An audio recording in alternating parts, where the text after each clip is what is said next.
When you picture a Roman gladiator, what comes to mind? Probably this chiseled hero, a rebel fighting for freedom, right? Well, that's mostly Hollywood talking. Today, we're going to peel back those layers of myth and take a good, hard look at the historical reality of these legendary fighters.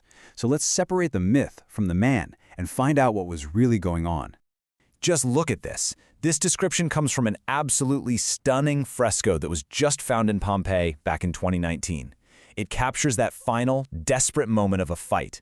And this wasn't just a sport. No, the Romans called it violent leisure. It was brutal, it was a spectacle, and it was the empire's #1 form of entertainment, where your life or death could literally be decided by the roar of the crowd.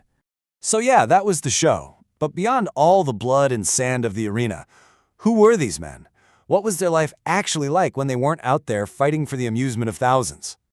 Okay, to really get who the gladiator was, we have to go right back to the beginning. And as you're about to see, where they came from, well, it's a lot more diverse and, frankly, more surprising than you might think. So take a look at this list. It shows you the wild mix of people who ended up in the gladiator ranks. The biggest group, for sure, were prisoners of war, captured as Rome just kept expanding its empire. Then you had condemned criminals. Their sentence was basically death in the arena. But this is where it gets interesting. You also had debtors, guys just trying to work their way out of a hole. And get this, even a few free men who volunteered, chasing that intoxicating idea of fame and fortune. So all these different backgrounds created this incredible paradox in Roman society. On one hand, gladiators were considered infames, the absolute lowest of the low. They were outcasts, totally segregated from the public, even in death. And yet, the best of them were superstars. They were the most famous entertainers of their day, admired all across the empire for their skill. This contradiction, being despised and adored at the exact same time, it tells us so much about Roman social structures. So where did these guys live? Where did they train?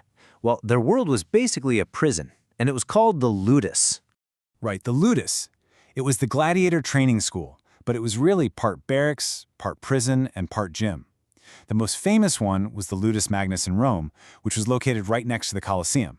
It even had its own mini arena for training. Just its location tells you how central this whole brutal industry was to Roman life. And the guy in charge of this whole operation, he was the lanista. He was the owner, the trainer, the one making all the deals. But here's the key thing. The gladiators were his legal property.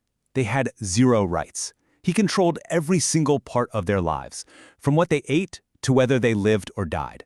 And when you entered the ludus, you had to swear this terrifying oath. Just think about what that means for a second. You are formally, legally, surrendering all control over your own body. This wasn't just some promise, it was a sacred, binding contract that basically sealed your fate. Now, we all have this image of gladiators with ripped, chiseled bodies, right? But the reality was surprisingly different. And we know this thanks to the Roman physician Galen, who actually worked at a ludus. Their diet reveals a truth about their lives that kind of challenges everything we think we know. Yeah, forget about high-protein shakes. A gladiator's diet was super simple and heavy on the carbs, beans and barley. It was often served as this thick, unappealing slop that the public thought was revolting. But this food wasn't about being delicious. It was cheap, it was filling, and it was designed for one very specific, very brutal purpose: to keep them alive long enough to fight another day. Okay, so here's the crucial point. They were being intentionally fattened up. That extra layer of fat, what Galen himself called a flabby physique, it acted as a sort of primitive armor. A shallow sword cut would slice through fat, not muscle or a vital organ. And think about it. A bloody but non-fatal wound makes for a much better show, and a gladiator who survives is a much better investment for his owner. Grim, but practical. So this grim, calculated reality of their daily survival, it brings us to the final and maybe the biggest paradox of the gladiator: the huge gap between the man he was and the ideal he was forced to become. Let's not forget the bottom line here. Life was short. Most gladiators didn't live past their 20s. It's just a stark, brutal fact about the unforgiving nature of their world. They faced awful conditions, constant injury, and the ever-present threat of a violent death.